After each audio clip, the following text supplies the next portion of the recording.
সবচেয়ে বেশি গারকাত গাছ চাষ করে ইসরায়েলের ইহুদিরা। চিন্তা করেন তারা কত ডরায় আমাদের। বিশ্বাস করেন ভাই, আজকে শুধু আমাদের বিভক্তি এবং সবচেয়ে বড় কারণ আরবে যাদেরকে তাদের শাসন ক্ষমতায় বসিয়েছে সব ইসরায়েলের পাঁচাটা দালাল। আরে হামাসের মুজাহিদরা যদি গাজায় পৃথিবীর সবচেয়ে বড় জীবন্ত কারাগারে থেকে ৬০-৭০ বছর থেকে যদি ইসরায়েলের সাথে জিহাদ করতে পারে, তুফান আল আকসা গত বছর ৭ অক্টোবর শুরু হয়েছে, আজকে ৮ ডিসেম্বর, প্রায় ২-১ বছর ২ মাস ১ দিন হয়ে গিয়েছে। এই মুসলমান হামাসের মুসলিমে মুজাহিদ যদি ১ বছর থেকে ইসরায়েলের সাথে জিহাদ করতে পারে, আমি আল্লাহর জাতের কসম করে বলতে পারি, আজকে যদি আরবের গাদ্দাররা আমেরিকার পাঁচটা বাদ দিয়ে দেয়, আজকে যদি আরবের গাদ্দাররা ইহুদিদের পাঁচটা বাদ দিয়ে দেয়, একদিনে ইসরায়েলকে পিটিয়ে দুনিয়া থেকে বিদায় করে দেওয়া হবে, একদিন ইনশাআল্লাহ। তাহলে এবার বুঝেন, আমি বলেছিলাম এই শতাব্দী ইসলামের শতাব্দী।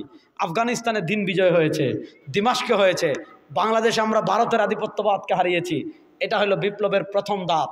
সামনে চূড়ান্ত ধাপ আসতেছে, ইসলামের বাংলাদেশ ইনশাআল্লাহ। বলেন ইনশাআল্লাহ। ইসলামের বাংলাদেশ দেখতে চান কারা কারা? দেখে হাত তুলেন তো। কোরআনের বাংলাদেশ দেখতে চান কি চান না? কোরআনের সংবিধান দেখতে চান কি চান না? কোরআনের সংসদ চান কি চান না? এরা চায় না কেন জানেন? কারণ ইসলাম থাকলে তো আর বোতল খেতে পারবো না। ইসলাম থাকলে তো আপনি দেখেন, ইসলাম থাকলে এরকম দরবেশ তৈরি হইতো। দরবেশ চিনছেন নি? এক দরবেশ, মাত্র একজন দরবেশ পুরা শেয়ার বাজার খেয়ে ফেলছে, সালমান এফ রহমান। উনি আমাদেরকে সহিহ হাদিস শিখাতেন। উনি বলেছে কি জানেন, যে কোরআনে কিছু সমস্যা আছে, সহিহ হাদিসে সমস্যা নাই। আরে শয়তান কইবা আমি কি শয়তান? আমার চেয়ে আরো বড় শয়তান এটা। এটা কি শয়তান? মানে শয়তান বলবে এদেরকে দেখলে যে আমি কি শয়তান, এদিকে আমার চেয়ে আরো বড় শয়তান। এই দেখেন, এক দরবেশ শেয়ার বাজারের বিলিয়ন বিলিয়ন টাকা খেয়ে ফেলেছে, আরেক দরবেশ ইসলামী ব্যাংক খেয়ে ফেলেছে। এই সমস্ত দরবেশ তৈরি হয় কেন? কোরআনের আইন না থাকার কারণে। এই যদি কোরআনের আইন থাকতো সবগুলোর হাত পাকাটা হইতো। চুরি বন্ধ করতে চান, ডাকাতি বন্ধ করতে চান, দুর্নীতি বন্ধ করতে চান, দুঃশাসন বন্ধ করতে চান, টাকা পাচার বন্ধ করতে চান, হত্যা, খুন, গুম, ধর্ষণ বন্ধ করতে চান, কোরআন এবং ইসলামের কোনো বিকল্প নাই।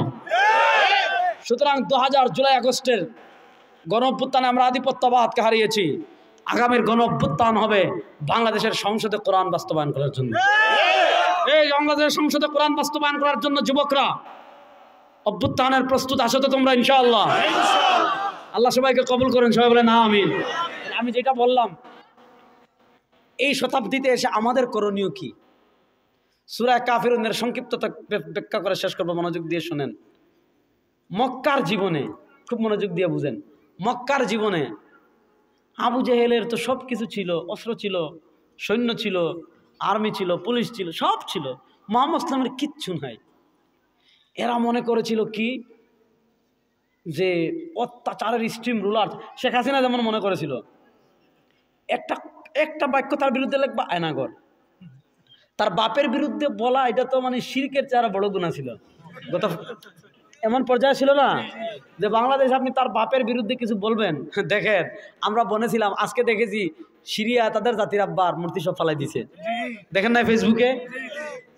আমরা বলেছিলাম যে কোনো আব্বা টাব্বা কারো মূর্তি হুদাই বানাইয়েন না, এগুলা বানাইবেন মানুষ জুতা দিয়ে পিটাইয়া মূর্তি কি করবে, ফালাই দিবে। আজকে দেখতেছি সিরিয়া তাদের জাতির আব্বার মূর্তি ফালাইয়া একটা ছোট্ট পিচ্ছি এর মতো এটার চেন খুলা পেশাব করতেছে, পাশে আরেকটা ডাকতেছে, ডাক্তাররা বলতেছে তুইও পেশাব কর। আমরা বলেছিলাম এ সমস্ত আব্বা টাব্বার মূর্তি বানাইয়েন না, ক্ষমতা গেলে কি হবে। 5 আগস্ট হাসিনা বাক্সে 2:30টায় 5:30টার ভিতর বাংলাদেশের মানুষ সব মূর্তি টেনে হিচড়ে ভাঙ্গা ফেলছে। বাজিতপুরেও ভাঙছে, মাশাআল্লাহ, খুব ভালো লাগলো এটা শুনে।